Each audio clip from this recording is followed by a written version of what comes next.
السلام عليكم ورحمة الله وبركاته. هنعمل النهاردة صينية مسقعة حلوة قوي بالسجق، هتعجبكم.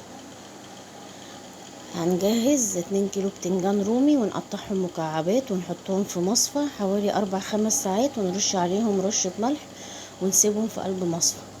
بعد كده بقى هقلي البتنجان زي ما انتوا شايفين، وطلعيه برضو في مصفى، وتكوني جايبة نص كيلو فلفل رومي تقطعيه برضو مكعبات، وكم حباية فلفل حامي، يعني مش كتير عشان ما تبقاش مشطشطة قوي عليكم. وتكوني بقى مجهزة كيلو طماطم مصفياه وضرباه في الخلاط، وده نص كيلو سجق. تقطعي السجق لتلات قطع كده زي ما انتوا شايفين حضراتكم، يعني بتبقى في حجم الغموس يعني. وتكوني مجهزة كيلو طماطم ضرباه في الخلاط ومصفياه، وتحطيه على النار وانت شغالة كده تتسبك، يعني تتسبك خالص، سيبها تتسبك وتتقل عادي.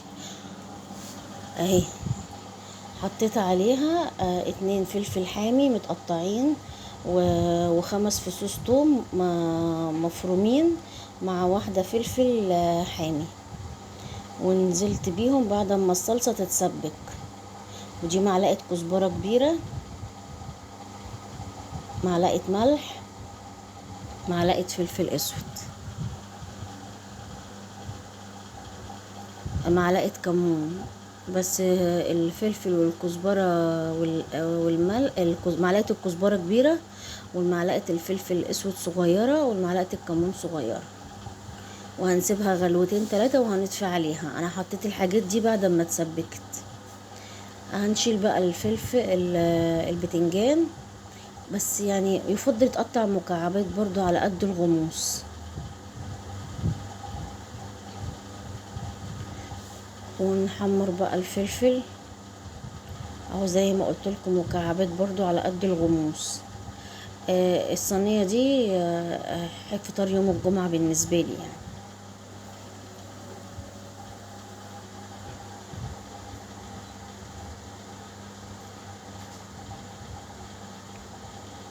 دي طاسه فيها معلقه زيت، هننزل بقى بيها في السجق، هنديله تشويحه حلوه. لازم تشوحي، ما ينفعش نحطه ني في المسقعه يعني. رشه فلفل اسود ورشه ملح بس، وهتديها صدمه كده على الناحيتين وخلاص على كده، يعني حوالي 5 دقايق.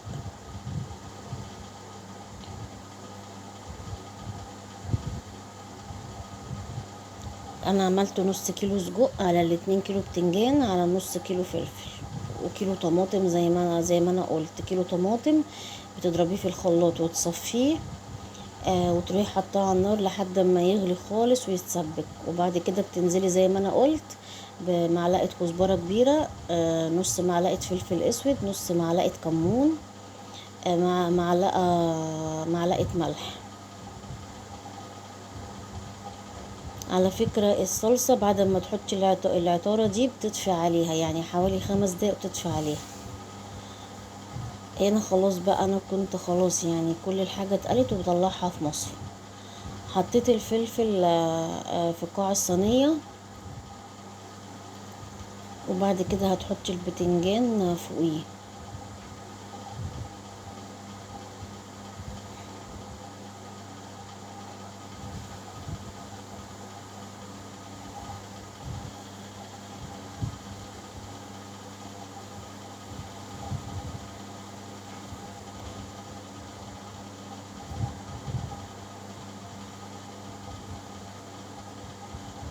احلى صينية مسقعة هتاكلوها تعجبكم قوي.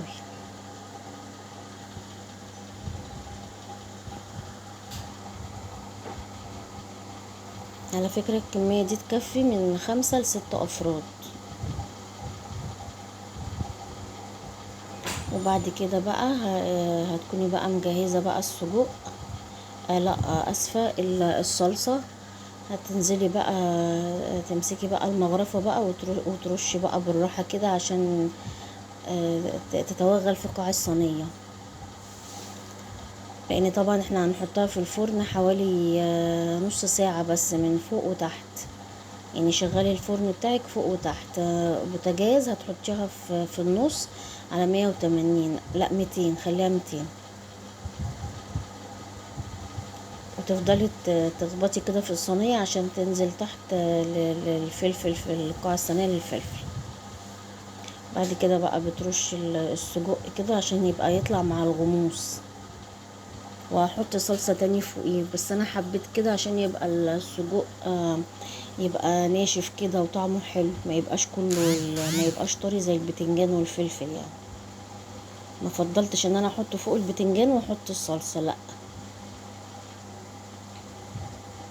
على فكرة لا، عايزة ازودها بطاطس براحته، بس هي بالبتنجان بس كانت تحفة بصراحة.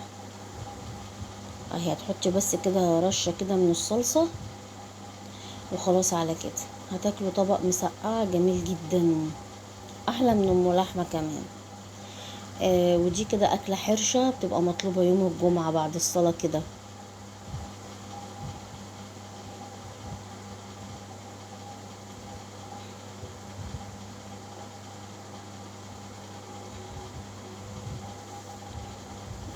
خلاص بقى هنحطها في الفرن كده خلاص.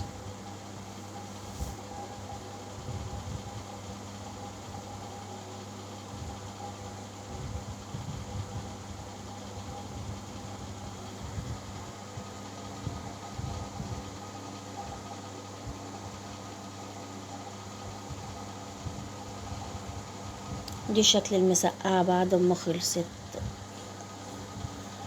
ويا رب تعجبكم بقى. وما تنسوش بقى اذا عجبكم الفيديو ما تنسوش لايك. والسلام عليكم ورحمة الله وبركاته.